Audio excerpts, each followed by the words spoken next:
여러분, 이스라엘 백성들이 드렸던 그 제사란 무엇입니까? 제사 제도가 있었는데 그 제사란 죄를 회개하면서 제물을 드리거나 또 감사의 예물을 하나님께 드리는 예배의식을 말합니다. 최초의 제사는 가인과 아벨의 제사였습니다. 노아도 동물로 희생 제사를 드렸습니다. 출애굽 이후 하나님께서는 5가지 제사, 번제, 소제, 화목제, 속죄제, 속건제의 제사 제도를 만들어 주셨어요. 광야 시절 이스라엘 백성은 성막에서 제사를 드리다가 예루살렘 성전이 지어진 이후에는 성전에서 제사를 드렸습니다. 여러분, 우리가 이 제사의 본질을 알기 위해서는 올바른 제사가 무엇인지 깨닫기 위해서는 제사가 어떻게 만들어졌는지, 즉 제사의 기초가 무엇인지 알아야 합니다. 시편 50편 5절을 보겠습니다. 시편 50편 5절을 보면 이런 말씀이 나옵니다. 이르시되 나의 성도들을 내 앞에 모으라. 그들은 제사로 나와 언약한 이들이니라 하시도다. 여기 보면 이스라엘 백성들은 하나님과 언약을 맺은 백성이라고 나와요. 즉 하나님과 계약을 맺은 사람들입니다. 이게 무슨 언약입니까? 하나님께서 이스라엘 백성들을 출애굽시키신 후에 시내산에서 이스라엘 백성들과 맺은 시내산 계약, 시내산 언약입니다. 언약은 약속이에요. 다른 말로 하면 계약입니다. 계약이라는 것이 그 권리 의무 관계입니다. 쉽게 말하면 계약 당사자 간에는 권리, 즉 받을 것이 있어요. 그리고 의무, 줄 것이 있는 거예요. 계약 당사자 하나님과 이스라엘 백성들이 계약을 맺었습니다. 이 말은 하나님이 이스라엘 백성에게 주실 것이 있고 그들에게서 받을 것이 있다는 거예요. 반대로 이스라엘 백성들도 권리가 있는데 하나님으로부터 받을 것이 있고 또 하나님께 드릴 것이 있다는 뜻입니다. 하나님은 시내산에 강림하셨어요. 그리고 사람들의 눈높이를 맞춰주셨습니다. 그래서 눈높이를 이스라엘 백성들과 맞춰주시고 이스라엘 백성들과 함께 언약을 맺으셨는데 그게 바로 사랑의 언약입니다. 그리고 제사의 형식으로 이 사랑의 언약식을, 이 예식을 치르셨습니다. 그게 출애굽기 19장에서 24장까지 나와 있습니다. 그럼 오늘 이 시간 시내산 언약에 나와 있는 그 본문을 보겠습니다. 출애굽기 19장을 보겠습니다. 4절을 보시면 내가 애굽 사람에게 어떻게 행하였음과 내가 어떻게 독수리 날개로 너희를 업어 내게로 인도하였음을 너희가 보았느니라. 무슨 말입니까? 나 하나님이 애굽의 노예로 살고 있는 너희들을 탈출시켜 주었다. 구원시켜 주었다. 너희의 부르짖음을 들었고 너희를 건져주고 너희를 구원하였다. 이 말입니다. 이것이 바로 계약에서 하나님이 이스라엘 백성들에게 이행하셔야 할 하나님의 의무였습니다. 하나님께서는 자발적으로 이 사랑의 의무, 이스라엘 백성들을 구원해 준 이 사랑의 의무를 다 이행하셨어요. 여기 나온 표현대로 독수리 날개로 업어서 여기까지 인도해 주신 겁니다. 여러분, 계약에서 한쪽 당사자의 의무는 곧 다른 당사자의 권리예요. 의무는 뭐라고요? 주는 거라고요. 권리는 뭐라고요? 받는 것이라고요. 그래서 의무 이행자이신 하나님이 이스라엘 백성들에게 출애굽, 구원을 주셨습니다. 권리자인 이스라엘 백성들은 구원을 받은 거예요. 여러분, 히브리 노예로 힘들게 살다가 기적을 보고 갈라진 홍해를 건너고 출애굽이라는 구원을 얻게 된 이스라엘 백성들, 기분이 좋았을까요? 기분이 나빴을까요? 기분이 좋았죠? 너무 좋죠. 구원받은 기쁨, 노예 생활에서 해방된 그 기쁨을 누렸을 겁니다. 자유를 누리면서 하나님께 감사드릴 것입니다. 그러면 여기서 다음으로 이스라엘 백성들의 의무를 봐야 됩니다. 은혜로 출애굽, 구원이라는 권리를 받은 이스라엘 백성들이 하나님께 이행해야 할, 하나님께 드려야 할 의무는 무엇일까요? 다시 말해 하나님께 드려야 할 것은 무엇일까요? 그것은 바로 첫째, 감사입니다. 하나님께 감사를 드려야 합니다. 야훼 하나님 감사합니다. 아브라함의 하나님, 야곱의 하나님, 이삭의 하나님, 야곱의 하나님 너무나도 감사합니다. 우리를 종살이로부터 해방시켜 주셔서 너무나도 감사합니다. 또한 애굽에서 나올 때 빈손으로 나오지 아니하고 그 애굽에 있었던 금과 은, 소, 양, 염소, 가축들을 가지고 나올 수 있도록 도와주셔서 감사합니다. 이런 재물을 허락해 주셔서 감사합니다. 이런 감사한 마음을 가지고 하나님으로부터 받은 것을 다시 돌려드려야죠. 그래서 재물을 드리는 겁니다. 감사의 마음으로 소를 잡는 겁니다. 양을 잡는 겁니다. 그리고 그것을 하나님께 드리는 거예요. 시내산 언약이 체결되는 상황, 하나님과 이스라엘 백성이 시내산 언약을 맺고 이 언약식을 맺는데 그 장면이 출애굽기 24장 5절에 나오는데 거기 보시면 이렇게 나옵니다. 출애굽기 24장 5절에 보시면 이스라엘 자손이 청년들을 보내어 여호와께 소로 번제와 화목제를 드리게 하고, 이 언약식을 마무리하면서 의식을 치르는데 그것을 바로 제사로 소로 번제를 드리고 화목제를 드리는 그런 의식이었습니다. 여러분, 이스라엘 백성들이 감사의 제물을 올려드리는 것, 감사드리는 것이 의무였습니다. 그런데 하나가 더 있습니다. 본문 5절을 보시면 세계가 다 내게 속하였나니 너희가 내 말을 잘 듣고 내 언약을 지키면, 이렇게 나옵니다. 하나님의 말씀에 순종하는 것, 이것이 바로 구원받은 백성들의 두 번째 의무이행 사항이에요. 요한일서 5장 3절에 이런 말씀이 나옵니다. 하나님을 사랑하는 것은 이것이니 우리가 그의 계명들을 지키는 것이라. 계명에 순종하는 것, 하나님 말씀에 순종하면 그것이 곧 하나님을 사랑하는 것이래요. 하나님을 사랑하는 이 사랑을 가지고 말씀에 순종하면서 하나님의 사랑을 실천하고 그리고 이 사랑을 하나님께 드리는 것입니다. 이것이 바로 두 번째 의무이행 사항, 말씀에 순종하는 것입니다.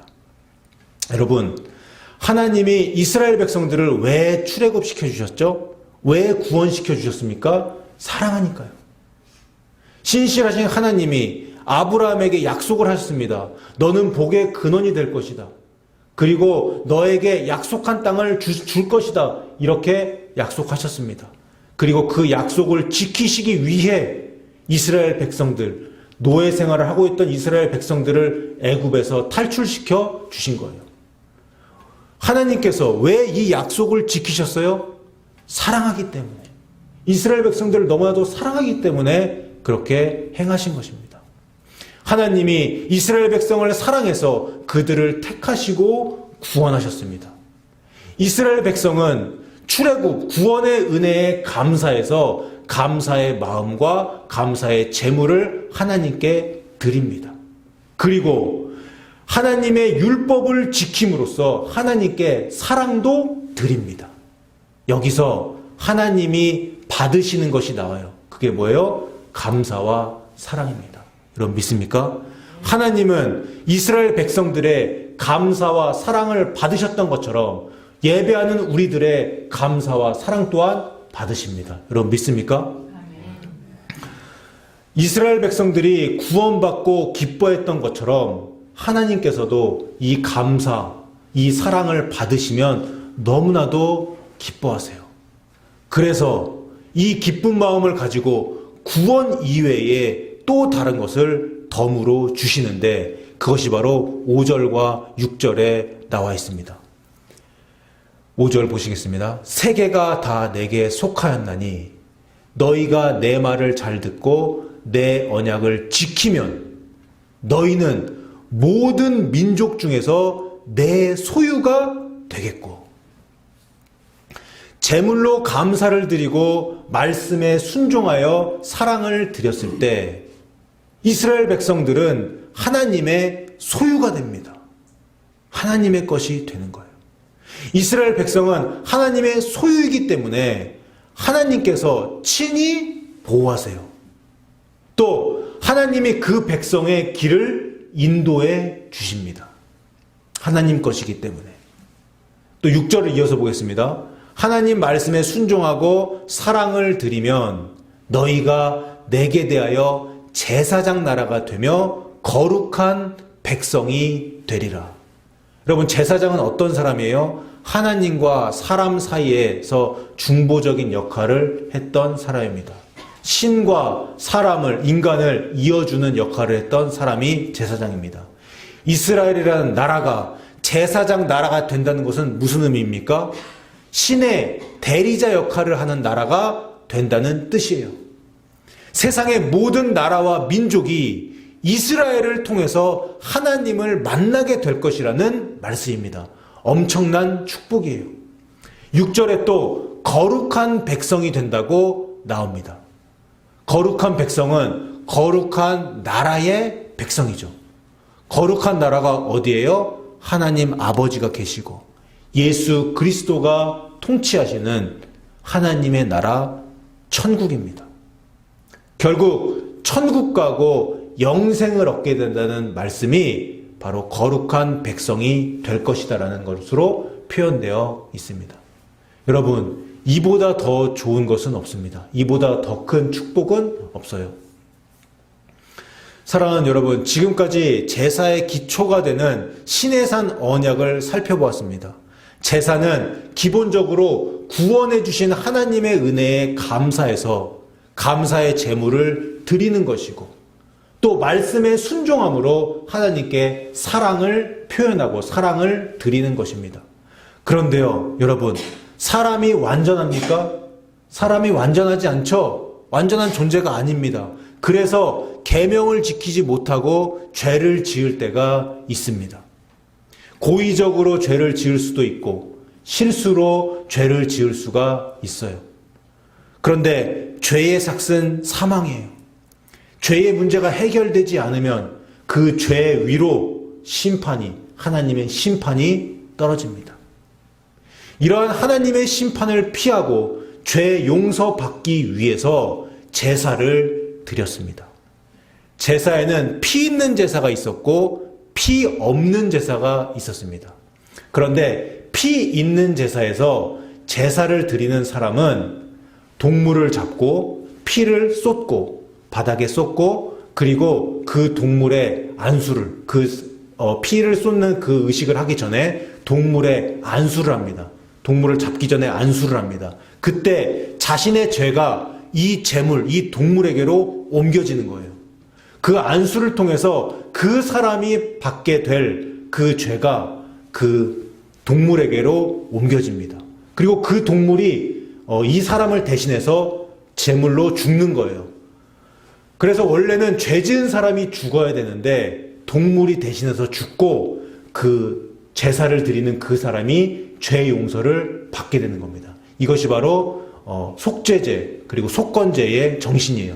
사랑하는 여러분, 지금까지 살펴본 것처럼 제사의 정신은 바로 감사와 사랑과 회개입니다. 하나님께 감사와 사랑의 마음으로 제물을 드리며 결국에는 자기 자신을 드리는 거예요. 또한 회개하고 제물에게 죄를 전가시켜서 자신의 죄를 용서받는 겁니다. 이것이 제사의 본질이에요. 여러분, 그러면 오늘 본문 말씀 시편 50편을 보겠습니다. 시편 50편을 보시면 하나님의 성전, 예루살렘 성전에서 제사가 행해지고 있습니다. 매일 아침 저녁으로 1년 된 그 어린 양 한 마리씩을 온전히 태워서 드리는 번제가 아침 저녁으로 행해지고 있어요. 8절을 보시면 나는 너의 재물 때문에 너를 책망하지는 아니하리니 내 번제가 항상 내 앞에 있음이로다. 이렇게 나옵니다. 여러분, 번제는 무엇인가요? 제물로 바친 짐승을 가죽과 내장을 빼고 나머지를 다 태워서 드리는 제사입니다. 번제는 제사를 가장 잘 보여줘요. 제사가 어떤 것인지를 가장 잘 보여줍니다. 하나님이 복을 내리셔서 내게 주신 것이 있습니다. 하나님이 물질도 주시고 먹을 것도 주시고 여러 가지 행복한 것들을 주셨는데 하나님께서 주신 복에 감사드리고 또 하나님을 섬기는 마음으로 받은 것 중에 일부를, 동물을, 재물을 다시 돌려드리는 거예요. 그것이 바로 번제입니다. 그러면 번제에서 핵심은 뭐예요? 번제의 핵심은 바로 감사의 마음입니다. 그리고 내가 하나님을 생명 다해 사랑한다는 그 마음을 표현하고 있어요. 그런데 이 당시 이스라엘 백성들에게 그리고 제사를 집례하는 제사장들에게 제사의 형식은 있었는데 제사의 본질, 감사와 사랑이 없었습니다. 그게 문제였어요. 한편 레위기에 나오는 그 5대 제사 중에서 화목제사라는 것이 있습니다. 하나님의 도움을 받아서 어떤 어려운 문제가 해결되었어요. 또 내가 병이 있었는데 그 병이 나았어요. 그랬을 때 문제가 해결된 것 그리고 병이 나은 것에 감사하며 하나님께 드리는 제사가 바로 화목제사였습니다. 그래서 화목제사는 다른 말로 곧 감사제사입니다. 이스라엘 백성들이 출애굽으로 구원을 받았죠. 그것에 대해 감사해서 백성 전체가 하나님께 감사의 마음을 담아 드렸던 제사가 바로 화목제사였어요. 화목제사에서는 제물로 바친 짐승의 몸 가운데 가장 값진 부분, 기름 조각을 떼어내서 그것은 하나님께 바칩니다. 번제단에서 태워드립니다. 그리고 제사장의 몫을 떼어서 줍니다. 동물의 다리라든지 그런 좋은 부분을 제사장에 떼어주고 나머지 부분, 나머지 그 동물, 소, 양, 염소, 고기를 참석한 회중이 성전에서 먹습니다. 제사 드리고 남은 이 고기, 이것을 다 같이 나눠 먹는 거예요. 그래서 이 화목제사에서는 식사 교제가 이루어집니다. 그런데 여러분, 하나님께서 시편 50편을 통해서 이 화목제사에 대해서도 비판하세요. 화목제사의 이름 자체가 감사제사인데 제사 드리는 사람들 가운데 감사의 마음을 가진 자들이 드물다는 거예요. 제사 후에 있을 소고기 파티, 이 고기 먹는 것에만 관심이 있지 하나님께 감사하는 마음, 이것이 부족하다는 겁니다.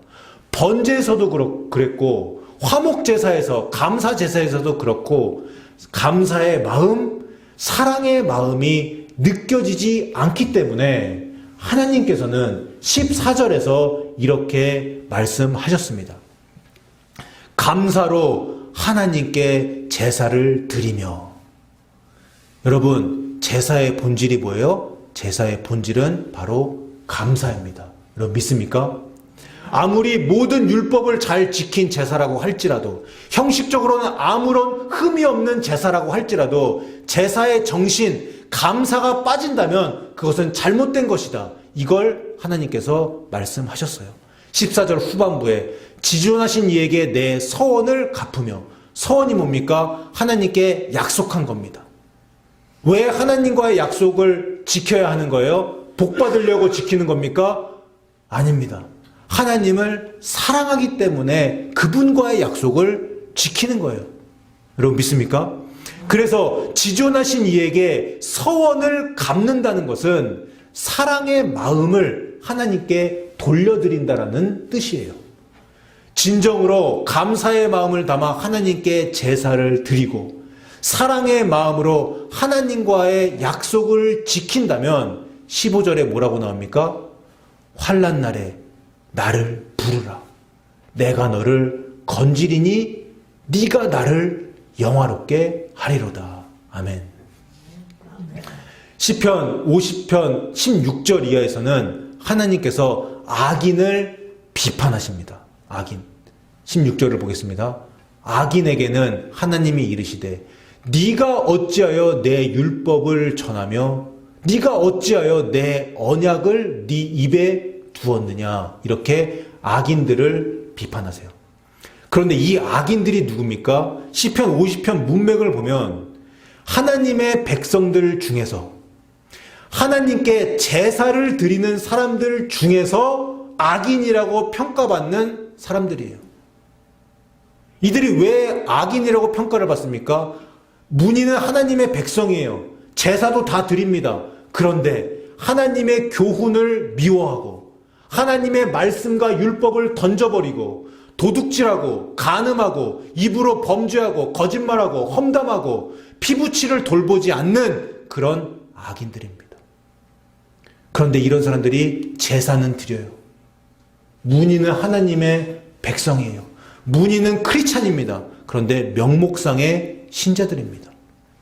하나님에 대한 감사와 사랑이 있는 자들이 습관적으로 오늘 여기 나와 있는 이러한 행동들을 할 수 있을까요?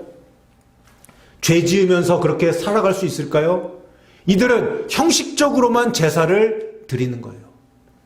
감사와 사랑이 없는 제사, 하나님께서 받지 않으십니다. 감사와 사랑의 마음이 없는 예배, 하나님께서 받지 않으십니다. 제사의 본질을 잃어버린 사람들에게 하나님께서는 결론적으로 말씀하세요. 22절에 하나님을 잊어버린 너희여 이제 이를 생각하라. 그렇지 아니하면 내가 너희를 찢으리니 건질 자가 없으리라. 23절에 결론적으로 말씀하십니다. 감사로 제사를 드리는 자가 나를 영화롭게 하나니 그의 행위를 옳게 하는 자에게 내가 하나님의 구원을 보이리라. 아멘. 여기 나머지 제사의 본질이 언급됩니다. 그의 행위를 옳게 하는 자, 누구예요? 회개한 사람들. 자신의 행위를 고친 사람들. 죄를 추구하다가 돌이켜서 이제는 하나님을 추구하는 사람들. 이들에게 하나님께서는 구원을 보이실 것이라고 말씀하셨습니다. 사랑하는 미주세안교회 성도 여러분, 제사의 본질은 감사와 사랑과 회개입니다. 예수님께서는 화목 제물이 되셔서 십자가에 달려 돌아가셨어요. 그리고 이 예수님의 죽으심과 부활로 구약율법의 제사 제도가 폐해졌습니다. 제사가 아니라 예수님의 피공로 의지해서 죄 용서 받고 구원받을 수 있는 길이 열린 거예요. 예수님으로 인해서 제사 제도는 폐해졌지만 감사와 사랑과 회개라는 이 제사의 정신은 아직도 유효합니다. 그리고 이스라엘 백성들이 드렸던 제사는 오늘날 우리가 지금 드리고 있는 예배로 대체가 되었습니다. 그래서 제사의 본질은 곧 예배의 본질이에요. 우리가 지금 이 귀한 시간 함께 모여서 예배드리는 이유가 첫째, 하나님께 감사의 마음을 드리기 위함입니다. 여러분 믿습니까? 이스라엘 백성들 너무나도 감사해서 자신에게 가장 귀한 제물을 드렸죠. 소를 잡았죠. 우리도 구원받은 은혜에 너무 감사해서 우리에게 가장 귀한 돈, 물질, 시간, 우리 몸, 이것을 하나님 앞에 아낌없이 드려야 합니다. 사도 바울의 위대한 고백, 로마서 12장 1절 말씀을 보겠습니다. 그러므로 형제들아, 내가 하나님의 모든 자비하심으로 너희를 권하노니 너희 몸을 하나님이 기뻐하시는 거룩한 산 제물로 드리라. 이는 너희가 드릴 영적 예배니라. 여러분 믿습니까? 아멘. 예배의 두 번째 본질은 무엇입니까? 사랑이에요. 사랑을 드리는 거예요. 예배 시간에 다윗의 이 위대한 고백이 우리 가운데 있어야 합니다. 시편 18편 1절을 보겠습니다. 나의 힘이 되신 여호와여, 내가 주를 사랑하나이다. 나의 힘이 되신 여호와여, 내가 주를 사랑합니다. 이 사랑 고백이 예배 시간에 찬양으로, 기도로, 말씀으로 표현되어야 합니다. 하나님을 사랑하는 사람은 예수님을 사랑하는 사람이고, 예수님을 사랑하는 사람은 곧 말씀을 사랑하는 사람이에요. 진리의 말씀을 진정 사랑하는 사람은 예배 시간에 선포되는 말씀을 나에게 주어지는 말씀으로 받고 그것을 삶 가운데 실천합니다. 이 사람이 천국에 가요. 이 사람이 휴거됩니다. 여러분 믿습니까? 네. 세 번째, 마지막, 예배의 본질은 회개예요. 회개. 제사 제도에 속건제, 속죄제가 있습니다. 그 속죄제, 속건제를 드리는 마음으로 일주일 동안 알게 모르게 지은 죄를 다 회개하고 이 자리에서 고백하고 또 죄 용서 받아야 됩니다. 예배를 통해 마음이 새로워지고 변화된 삶을 살기로 결단하고 실제로 변화된 삶을 살아가는 것, 이것이 구원받는 비결, 휴거되는 유일한 방법입니다. 사랑하는 성도 여러분, 감사로 하나님께 예배를 드리고 하나님을 너무 사랑해서 하나님의 말씀을 지키며 회개하고 변화된 삶을 살아가시기를 바랍니다. 이것이 예배의 본질입니다. 예배의 본질을 잊지 않고 감사와 사랑과 회개로 하나님께 예배하는 여러분들을 하나님께서 건져주시고 구원해 주실 것입니다. 네, 기도하겠습니다. 자비하시고 거룩하신 하나님 아버지, 주님의 사랑과 은혜를 생각할 때 찬송드리고 찬양드리며 감사드립니다. 오늘 추수감사주의를 맞이해서 언약에 기초한 제사제도의 정신을 통해 예배의 본질을 알게 해주시니 감사합니다. 오늘도 전 세계에서 수많은 제사와 수많은 예배가 행해지고 있습니다. 주님 오시는 그날까지 이 예배와 제사는 계속 드려질 것입니다. 하나님, 우리 미주세안교회에서는 예배의 본질이 회복된 그런 예배가 드려지기를 간절히 소원합니다. 우리의 꿈은 세련된 예배, 화려한 예배, 많은 성도들이 모인 웅장한 예배, 멋진 예배, 사람이 높아지는 예배, 그런 것이 아닙니다. 또 그럴 수도 없습니다. 우리의 꿈과 희망과 비전은 바로 하나님 아버지께서 임재하시는 예배입니다. 아무리 허름한 공간에서 아무리 적은 수의 인원이 모였다고 하더라도 하나님께서 임재하시는 그곳이 천국이고 하나님께서 받으시는 예배가 최고의 예배입니다. 우리 교회 예배 가운데 감사가 넘쳐나기를 원합니다. 하나님을 너무 사랑하는 사람들이 와서 또 온라인으로 함께 예배드리기 원합니다. 예배 시간마다 회개의 역사가 일어날 수 있도록 도와 주시옵소서. 예수님 이곳에 오시옵소서. 성령 하나님 우리의 예배를 주관하여 주시옵소서. 감사로 제사를 드리는 자가, 감사로 예배를 드리는 자가 하나님을 영화롭게 한다고 했으니 그 말씀 붙잡고 감사함으로 우리 자신을 드리고 감사함으로 예배하여 하나님께 영광 돌리는 우리 모두가 되게 하여 주시옵소서. 감사드리며 살아계신 우리 주 예수 그리스도 이름으로 기도하옵나이다. 아멘.